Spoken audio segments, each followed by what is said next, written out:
हरे कृष्णा, राधे राधे। सभी भक्तों को मेरा सादर प्रणाम। भक्तों, आज मैं आपको वैशाख मास महात्म्य का चौथा अध्याय सुनाने जा रही हूँ। ब्रह्मा जी ने कहा, यमराज, तुमने क्या आश्चर्य देखा है? क्यों तुम्हें खेद हो रहा है? भगवान गोविंद को एक बार भी प्रणाम कर लिया जाए तो वह 100 अश्वमेध यज्ञों के अभ्रत स्नान के समान होता है। यज्ञ करने वाला तो पुनः इस संसार में जन्म लेता है, परंतु भगवान को किया हुआ प्रणाम पुनर्जन्म का हेतु नहीं बनता, मुक्ति की प्राप्ति करा देता है। जिसकी जिह्वा के अग्रभाग पर हरि ये 2 अक्षर विद्यमान हैं, उसको कुरुक्षेत्र तीर्थ के सेवन अथवा सरस्वती नदी के जल में स्नान करने से क्या लेना? जो मृत्यु काल में भगवान विष्णु का स्मरण करता है, वह अभक्ष्य भक्षण आदि से प्राप्त हुई पाप राशि का परित्याग करके भगवान विष्णु के सायुज्य को पाता है, क्योंकि भगवान विष्णु को अपना स्मरण बहुत ही प्रिय है। यमराज, इसी प्रकार वैशाख नामक मास भी भगवान विष्णु को बहुत प्रिय है, जिसके धर्म को श्रवण करने मात्र से मनुष्य सब पापों से मुक्त हो जाता है। उसके अनुष्ठान में तत्पर रहने वाला मनुष्य यदि मुक्ति को प्राप्त हो तो उसके लिए क्या कहना है। वैशाख मास में भगवान पुरुषोत्तम के नाम और यश का गान किया जाता है, जिससे भगवान बहुत प्रसन्न होते हैं। पुरुषोत्तम श्री हरि संपूर्ण जगत के स्वामी और हमारे जनक हैं। यह राजा कीर्तिमान वैशाख मास में उन्हीं भगवान के प्रिय धर्मों का अनुष्ठान करता है, जिससे प्रसन्न चित्त होकर भगवान विष्णु सदा उसकी सहायता में स्थित रहते हैं। भगवान वासुदेव के भक्तों का भी कभी अमंगल नहीं होता। उन्हें जन्म, मृत्यु, जरा और व्याधि का भय नहीं प्राप्त होता। कार्य में नियुक्त किया हुआ पुरुष यदि अपनी पूरी शक्ति लगाकर स्वामी के कार्य साधन की चेष्टा करता है तो उतने से ही वह कृतार्थ हो जाता है। यदि शक्ति के बाहर का कार्य उपस्थित हो जाए तो स्वामी को उसकी सूचना दे दे, उतना ही कर देने से वह उग्र हो जाता है और सुख का भागी होता है। जिसने उस प्रयोजन को स्वामी से निवेदित किया जाता है, उसके ऊपर ना तो कोई ऋण है और ना कोई पातक ही लगता है। अपने कर्तव्य पालन के लिए पूरा यत्न कर लेने पर प्राणी का कोई अपराध नहीं रहता। यह कार्य तुम्हारे लिए असंभव है, अतः इस विषय में तुम्हें शोक नहीं करना चाहिए। ब्रह्मा जी के ऐसा कहने पर यमराज ने दीनवाणी में कहा, तात, मैंने आपके चरणों की सेवा से सब कुछ पा लिया। तब ब्रह्मा जी ने पुनः समझाते हुए कहा, धर्मराज, राजा कीर्तिमान विष्णु धर्म के पालन में तत्पर है। चलो हम लोग विष्णु भगवान के समीप चलें और उन्हें सब बात बताकर पीछे उनके कथानुसार कार्य किया। वे ही इस जगत के कर्ता, धर्म के रक्षक और नियामक हैं। इस प्रकार यमराज को आश्वासन देकर ब्रह्मा जी उनके साथ क्षीर सागर के तट पर गए। वहां उन्होंने सच्चिदानंद स्वरूप गुणातीत परमेश्वर विष्णु का स्तवन किया। ब्रह्मा जी की स्तुति से संतुष्ट होकर भगवान विष्णु वहां प्रकट हुए। यमराज और ब्रह्मा जी ने तुरंत ही उनके चरणों में मस्तक झुकाया। तब भगवान महाविष्णु ने मेघ के समान गंभीर वाणी में उन दोनों से कहा, तुम लोग यहाँ क्यों आए हो? ब्रह्मा जी ने कहा, प्रभु, आपके श्रेष्ठ भक्त राजा कीर्तिमान के शासन काल में सब मनुष्य वैशाख धर्म के पालन में संलग्न हो। आपके अविनाशी पद को प्राप्त हो रहे हैं, इससे यमपुरी शूनी हो गई है। उनके ऐसा कहने पर भगवान विष्णु हंसते हुए बोले, मैं लक्ष्मी को त्याग दूंगा। अपने प्राण, शरीर, श्रीवत्स, कौस्तुभ मणि, वैजंती माला, श्वेतदीप, वैकुंठ धाम, क्षीर सागर, शेषनाग तथा गरुण जी को भी छोड़ दूंगा, परंतु अपने भक्त का त्याग नहीं कर सकूंगा, जिन्होंने मेरे लिए सब भोगों का त्याग करके अपना जीवन तक मुझे सौंप दिया है, जो मुझ में मन लगाकर मेरे स्वरूप को हो गए हैं। उन महाभाग भक्तों को मैं कैसे त्याग कर सकता हूँ? राजा कीर्तिमान को इस पृथ्वी पर मैंने 10,000 वर्षों की आयु दी है, उसमें से 8 वर्ष तो बीत गए। शेष आयु और बीत जाने पर उसे मेरा सायुज्य प्राप्त होगा। उसके बाद पृथ्वी पर बेन नामक दुष्ट आत्मा राजा होगा जो संपूर्ण वेदोक्त महाधर्मों का लोप कर देगा। उस समय वैशाख मास के धर्म भी छिन्न भिन्न हो जाएंगे। बेन अपने आप ही पाप से भस्म हो जाएगा। तत्पश्चात में पृथु होकर पुनः सब धर्मों का प्रचार करूंगा। उस समय लोगों में वैशाख मास के धर्म को भी प्रसिद्ध करूंगा। सहस्त्रों मनुष्यों में कोई ऐसा होता है जो मुझ में अपने मन प्राण अर्पित करके अपना सर्वस्व मुझे समर्पित कर दे और मेरा भक्त हो जाए। जो ऐसा होता है वही मेरे धर्मों का प्रचार करता है। इस वैशाख मास में भी और वैशाख धर्म में तत्पर रहने वाले महात्मा पुरुषों तथा राजा के द्वारा समय अनुसार तुम्हारे लिए भाग दिलाऊंगा। लोक में जो कोई भी वैशाख मास का व्रत करेंगे वो तुम्हें भाग देने वाले होंगे। उनके वैशाख मास में बताए हुए महाधर्म के पालन में तुम कभी विघ्न न उपस्थित करना। यमराज को इस प्रकार आश्वासन देकर भगवान विष्णु वहीं अंतर्ध्यान हो गए। ब्रह्मा जी भी अपने सेवकों के साथ सत्यलोक को चले गए। उनके बाद यमराज भी अपनी पुरी को पधारे। वैशाख मास की पूर्णिमा को पहले धर्मराज के उद्देश्य से जल से भरा हुआ घड़ा, दही और अन्न देना चाहिए। उसके बाद पितरों, गुरुओं और भगवान विष्णु के उद्देश्य से शीतल जल, दही, अन्न, पान और दक्षिणा फल के साथ कांशी के पात्र में रखकर ब्राह्मण को देना चाहिए। भगवान विष्णु की दिव्य प्रतिमा वैशाख मास की महात्म कथा सुनने वाले दीन ब्राह्मण को देनी चाहिए। उस धर्म का वक्ता ब्राह्मण को अपने धन से भी पूजित करना चाहिए। राजा कीर्तिमान ने सब कुछ उसी प्रकार किया। उन्होंने पृथ्वी पर मनोवांछित भोग भोग कर शेष आयु पूर्ण होने के पश्चात पुत्र पौत्र आदि के साथ श्री विष्णु धाम को प्रस्थान किया। मिथिलापति ने कहा, महात्मते दुरात्मा राजा बेन प्रथम मनवंतर में हुआ था और ये राजा इक्ष्वाकुल भूषण कीर्तिमान वैवत्स मनवंतर के व्यक्ति हैं। यह बात पहले मैंने आपके मुख से सुन रखी है, परंतु इस समय आपने और ही बात कही है। यह राजा जब वैकुंठवासी हो जाएंगे उसके बाद राजा बेन उत्पन्न होगा। मेरे इस संशय को आप निवृत्त कीजिए। सुतदेव ने कहा, राजन, पुराणों में जो विषमता प्रतीत होती है वह युग भेद और कल्प भेद की व्यवस्था के अनुसार है। किसी कल्प में ही ऐसा हुआ होगा कि पहले राजा कीर्तिमान और पीछे बेन हुआ होगा।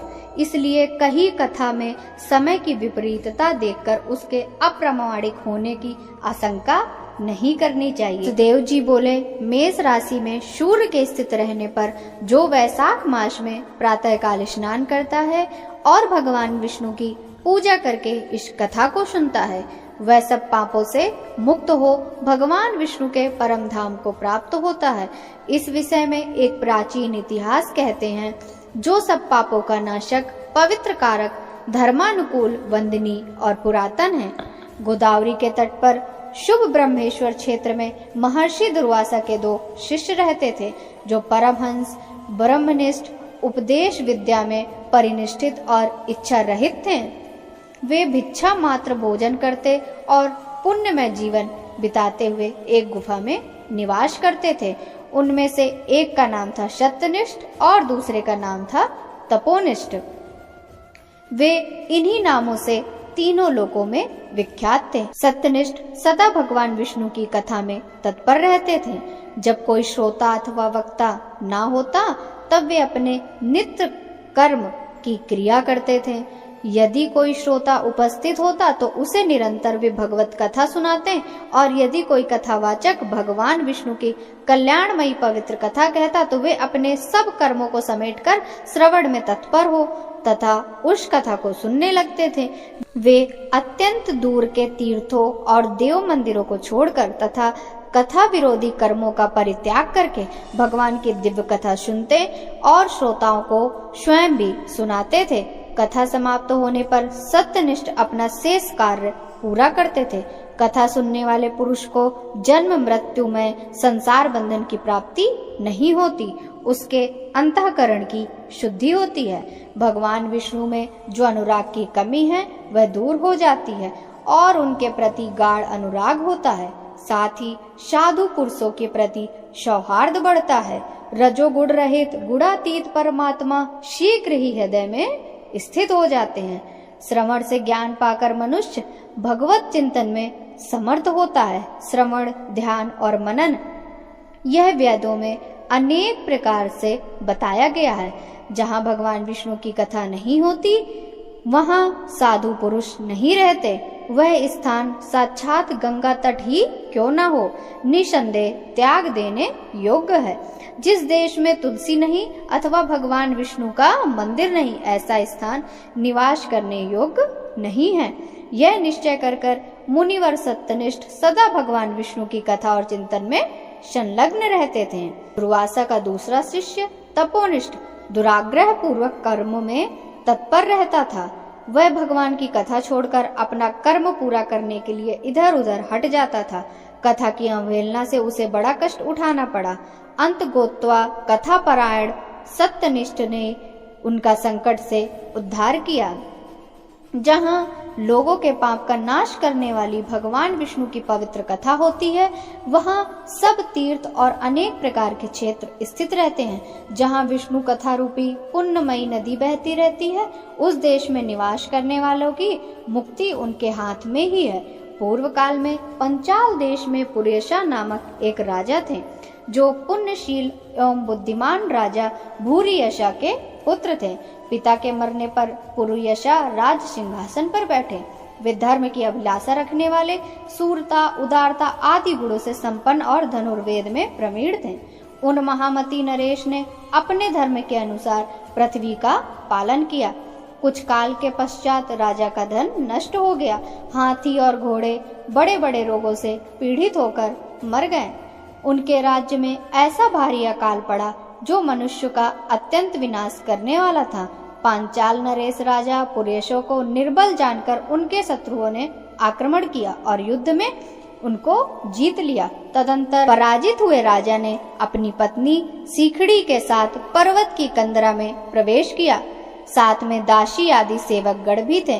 इस प्रकार छिपे रहकर राजा मन ही मन में विचार करने लगे कि मेरी यह क्या अवस्था हो गई है। मैं जन्म और कर्म से शुद्ध हूँ, माता और पिता के हित में तत्पर रहा हूँ, गुरु भक्त, उदार, ब्राह्मणों का सेवक, धर्म परायण, सभी प्राणियों के प्रति दयालु, देव पूजक और जितेंद्रिय भी हूँ। फिर किस कर्म से मुझे यह विशेष दुख देने वाली दरिद्रता प्राप्त हुई है? किस कर्म से मेरी पराजय हुई और किस कर्म के फलस्वरूप मुझे यह वनवास मिला है? इस प्रकार चिंता से व्याकुल होकर राजा ने खिन्न चित्त से अपने सर्वज्ञ गुरु मुनि श्रेष्ठ याज और उपयाज का स्मरण किया। राजा के आवाहन करने पर दोनों बुद्धिमान मुनीश्वर वहां आए। उन्हें देखकर पंचाल प्रिय नरेश सहसा उठकर खड़े हो गए और बड़ी भक्ति के साथ गुरु के चरणों में मस्तक रखकर प्रणाम किया।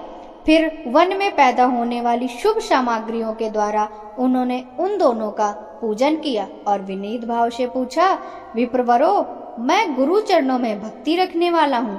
मुझे किस कर्म से यह दरिद्रता, कोष हानि और शत्रुओं से पराजय प्राप्त हुई है? किस कारण से मेरा वनवास हुआ है और मुझे अकेले रहना पड़ा? मेरे न कोई पुत्र हैं, न भाई हैं और न हितकारी मित्र ही हैं। मेरे द्वारा सुरक्षित राज्य में यह बड़ा भारी अकाल कैसे पड़ गया? यह सब बातें विस्तार पूर्वक मुझे बताइए। राजा के इस प्रकार पूछने पर वे दोनों मुनि श्रेष्ठ कुछ ही देर ध्यान मग्न हो इस प्रकार बोले, राजन, तुम पहले के 10 जन्मों तक महापापी व्याध रहे हो। तुम सब लोगों के प्रति क्रूर और हिंसा परायण थे। तुमने कभी लेश मात्र भी धर्म का अनुष्ठान नहीं किया। इंद्रिय संयम और मनोनिग्रह का तुम में व्यथा अभाव था। तुम्हारी जिह्वा किसी प्रकार भगवान विष्णु के नाम नहीं लेती थी। तुम्हारा चित्त गोविंद के चारु चरणार विंदों का चिंतन नहीं करता था और तुमने कभी मस्तक नवाकर परमात्मा को प्रणाम नहीं किया। इस प्रकार दुरात्मा व्याध का जीवन व्यतीत करते हुए तुम्हारे 9 जन्म पूरे हो गए। 10वां जन्म प्राप्त होने पर तुम शर्व पर्वत पर पुनः व्याध हुए। वहां सब लोगों के प्रति क्रूरता करना ही तुम्हारा स्वभाव था। तुम मनुष्यों के लिए यम के समान थे, दयाहीन, शस्त्रजीवी और हिंसा परायण थे। अपनी स्त्री के साथ रहते हुए राह चलने वाले पथिकों को तुम बड़ा कष्ट दिया करते थे, बड़े भारी सठ थे। इस प्रकार अपने हित को न जानते हुए तुमने बहुत वर्ष व्यतीत किए। जिनके छोटे छोटे बच्चे हैं, ऐसे मृग और पक्षियों के वध करने के कारण तुम दयाहीन दुर्बुद्धि को इस जन्म में कोई पुत्र प्राप्त नहीं हुआ। तुमने सबके साथ विश्वासघात किया, इसलिए तुम्हारे कोई सहोदर भाई नहीं हुआ। मार्ग में सबको पीड़ा देते रहे, इसलिए इस जन्म में तुम मित्र रहित हो। साधु पुरुषों के तिरस्कार से शत्रु द्वारा तुम्हारी पराजय हुई है। कभी दान न देने के दोष से तुम्हारे घर में दरिद्रता प्राप्त हुई है। तुमने दूसरों को सदा उद्योग में डाला, इसलिए तुम्हें दुष्सह वनवास मिला। सबके अप्रिय होने के कारण तुम्हें असह्य दुख मिला। तुम्हारे क्रूर कर्मों के फल से ही इस जन्म में मिला हुआ राज्य भी छिन गया। वैशाख मास की गर्मी में तुमने स्वार्थवश एक दिन एक ऋषि को दूर से तालाब बता दिया था और हवा के लिए पलाश का एक सूखा पत्ता दे दिया था। बस जीवन में इस एक ही पुण्य के कारण तुम्हारा यह जन्म परम पवित्र राजवंश में हुआ। यदि तुम सुख, राज्य, धन, धनादि संपत्ति, स्वर्ग और मोक्ष चाहते हो तो वैशाख मास के धर्मों का पालन करो, इससे सब प्रकार के सुख पाओगे। इस समय वैशाख मास चल रहा है। आज अक्षय तृतीया है। आज तुम विधि पूर्वक स्नान और भगवान लक्ष्मीपति की पूजा करो। यदि अपने समान ही गुणवान पुत्र की अभिलाषा करते हो तो सब प्राणियों के हित के लिए प्याऊ लगाओ। इस पवित्र वैशाख मास में भगवान मधुसूदन की प्रसन्नता के लिए यदि तुम निष्काम भाव से धर्मों का अनुष्ठान करोगे तो अंतःकरण शुद्ध होने पर तुम्हें भगवान विष्णु का प्रत्यक्ष दर्शन होगा। यूं कहकर राजा की अनुमति ले उनके दोनों ब्राह्मण पुरोहित याज और उपयाज जैसे आए थे वैसे ही चले गए। उनसे उपदेश पाकर महाराज पुर्यशा ने वैशाख मास के संपूर्ण धर्मों का श्रद्धा पूर्वक पालन किया और भगवान मधुसूदन की आराधना की। इससे उनका प्रभाव बढ़ गया तथा बंधु बांधवों उनसे आकर मिलने गए। तत्पश्चात वे मरने से बची हुई सेना को साथ ले बंधु सहित पंचाल नगरी के समीप आए। उस समय पंचाल राजा के साथ राजाओं का पुनः संग्राम हुआ। महारथी पुरुषा ने अकेले ही समस्त महाबाहु राजाओं पर विजय पाई। विरोधी राजाओं ने भागकर विभिन्न देशों के मार्गों का आश्रय लिया। विजयी पांचाल राज ने भागे हुए राजाओं के कोष, 10 करोड़ घोड़े, 3 करोड़ हाथी, 1 अरब रथ, 10,000 ऊंट और 3 लाख खच्चरों को अपने अधिकार में करके अपनी पुरी में पहुंचा दिया। वैशाख धर्म के महात्म से सब राजा भग्न मनोरथ हो गए, पुर्यशा को कर देने वाले हो गए और पंचाल देश में अनुपम सुकाल आ गया। भगवान विष्णु की प्रसन्नता से इस वसुधा पर उनका एक छत्र राज हुआ और गुरुता, उदारता आदि गुणों से युक्त उनके 5 पुत्र हुए, जो धृष्टकीर्ति, धृष्टकेतु, धृष्टद्युम्न, विजय और चित्रकेतु के नाम से प्रसिद्ध थे। धर्म पूर्वक प्रतिपालित होकर समस्त प्रजा राजा के प्रति अनुरुक्त हो गई। उसी क्षण उन्हें वैशाख माह के प्रभाव का निश्चय हो गया। तब से पांचाल राज भगवान विष्णु की प्रसन्नता के लिए वैशाख मास के धर्मों का निष्काम भाव से बराबर पालन करने लगे। उनके इस धर्म से संतुष्ट होकर भगवान विष्णु ने अक्षय तृतीया के दिन उन्हें प्रत्यक्ष दर्शन दिया। जय जय श्री हरि। भगवान श्री हरि विष्णु के चरणों में हमारा प्रणाम है।